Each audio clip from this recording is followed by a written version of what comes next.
if you don't make food your medicine, then medicine, meaning the pills, will be your food.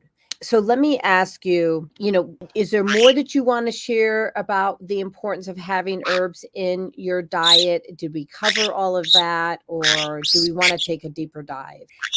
We can share some more about that. I thought about you asked me how do you know if you're caffeine sensitive? And I thought about something that's so important and that's really become to people's awareness that I didn't mention before. That is that so many people have a problem with caffeine and they get anxious. They drink caffeine and they get anxious. So during COVID, it was amazing because anxiety, of course, for all of us went up right through the roof. And people were at home and they really connected that if they were brewing and drinking coffee and they were getting more anxious after a cup of coffee, they really got it, because they were just sitting at home. They weren't going to work. They weren't, running around. They weren't doing whatever. They were sitting at home having a cup of coffee and getting anxious, more anxious than they already were. And so people have really connected that to their sensitivity to caffeine, which I think is something really great because I always knew about it. And we've done over the years these samplings, of why don't you drink coffee, and caffeine sensitive is always top and foremost, and then digestion. But the next one really is anxiety, even before sleep, which I would have thought it was sleep. But anxiety ramps up so much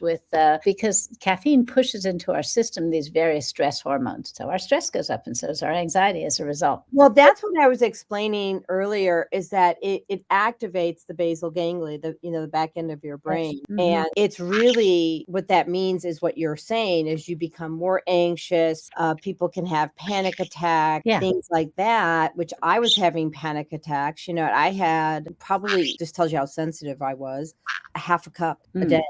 And the other half was it was a full cup. Half of it was coffee and the other half was cream. And I'm having panic attacks, anxiety. Obviously, that is the precursor to panic attack. And so I just, blessed by God, was surrounded by people who knew more than I did in the space that I needed to learn, right? So there's tons of people that know more than I do, but they were educated, so well educated in the space of using food as your medicine.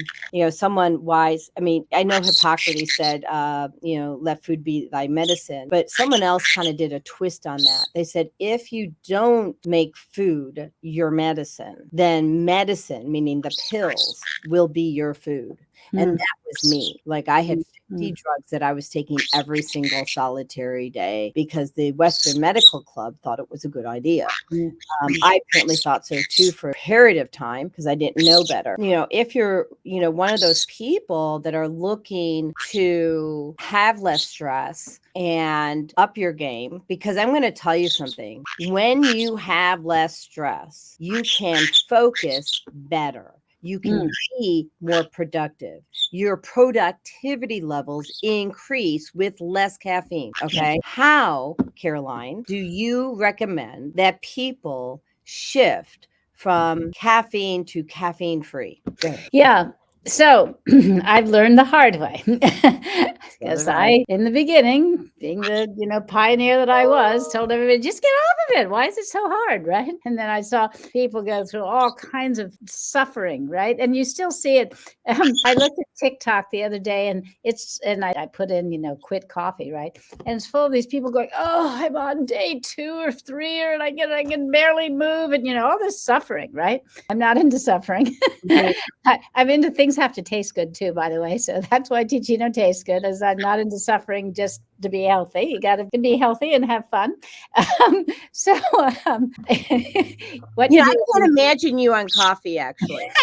I was just thinking, like, she has so much energy. You're 72 years old. You have more energy than God and man combined. That's what a few of my friends say, right? Yeah. So we WeFunders, how I became an investor in your company. Thank you very much. WeFunders, if anybody listening to this wants to invest in Teeccino, please go to wefunder.com/Teeccino.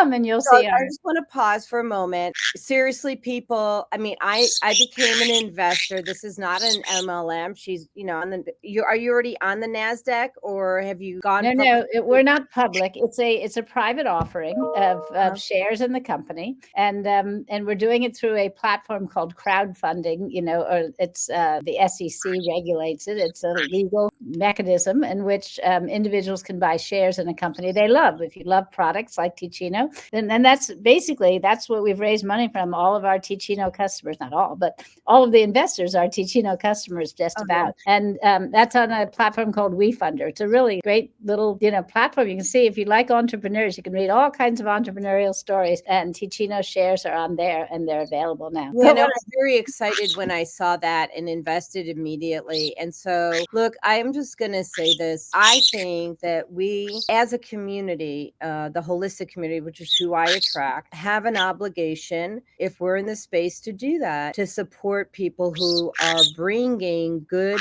healthy products that nourish our soul. And today's show is about self-love, is nourishing your body with nutrients, right? Yeah. Because you have to love on yourself first so that you can be present for somebody else. And I think that when you start your day, you want to, it's interesting.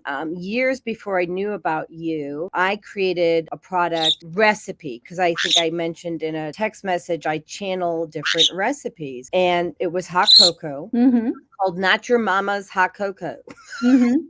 And it was nutrient dense. And so, again, bringing in those nutrients for your body to soothe your soul, and your physical body. So Not Your Mama's Hot Cocoa was cacao powder, your choice of milk, whether it be walnut, coconut, or, dairy, whatever is good for your body. And then I would add in dandelion tincture, echinacea, chaga, lion's mane, what was it, cordyceps, and different mushroom powders to support the immune system, brain health, a safe lifestyle of detox. People had this concept and thought form that detox is a one and done thing, or you do it once a week, and but it's too harsh on the body. You want to have a lifestyle where you're constantly giving your body the herbs that it needs in order to flush out what it doesn't need. Would you agree?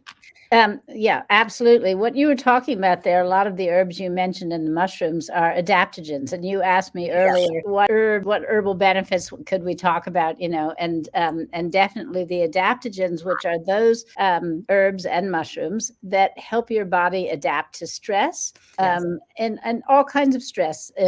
Stress from the environment, like you were talking about, stress, emotional stress, so from toxins we ingest, and physical stress, exercising, like, super hard. Absolutely. So all those kinds of stressors, adaptogens help us. And we came out with, right before the pandemic, actually, we came out with our line of mushroom blends. Let me get this in camera. So this is a sampler. I'll make this a different, try this. Does that help? Okay. Or move it to the other side, maybe? I can see it in my camera. You can't see it. Okay, yeah, there you go. Perfect. Right in front of my face. Then we'll see it. So this is our sampler with 2 tea bags of each of our different 6 blends, and they're paired an adaptogenic herb with an adaptogenic mushroom. People ask, well, shouldn't I take them all in one drink, just like you were saying in your cocoa drink, right? That you were putting them all into one drink. Well, you don't have to. It's just like I told people, actually, these are the ones I use, and I'm actually, since I'm a channel, I put in what God tells me to put in on that day and time. But here's a list to choose from. Right. But when you go and you buy that from a company that's putting them in for you, typically they're putting in a very small amount of each one. So you're not getting what you call a wellness dose. So I decided, no, I want to give a real significant, impactful dose of each of those 2 adaptogens, the mushroom and the adaptogenic herb, to people. So that's why I paired in each one. There's just 2, right? They're not 10, because 10 means you're going to get fairy dust of each one. Right. There's 2. When you drink any of my mushroom adaptogen blends, like this one is the chaga ashwagandha, right? So well, I was waiting for you to bring that up, because the ashwagandha is a great adaptogenic herb, as is chaga. And when I have a list that I created probably, I don't know, like 6 years ago, of every single mushroom and what they all do. And no surprise, every single mushroom helps you with reducing stress. Yes, exactly. Yeah, and every single herb, and you see these advertisements, and they'll say this one's for longevity, and this mushroom's for thinking and cognition, and this mushroom's for that. The reality is, they all do it. Right. They all do it. They're all adaptogenic herbs, and they all help us with all those functions. Some of them are a little bit more known for this or that or the other thing, but they all do it. They all reduce stress, and that helps us think better for sure.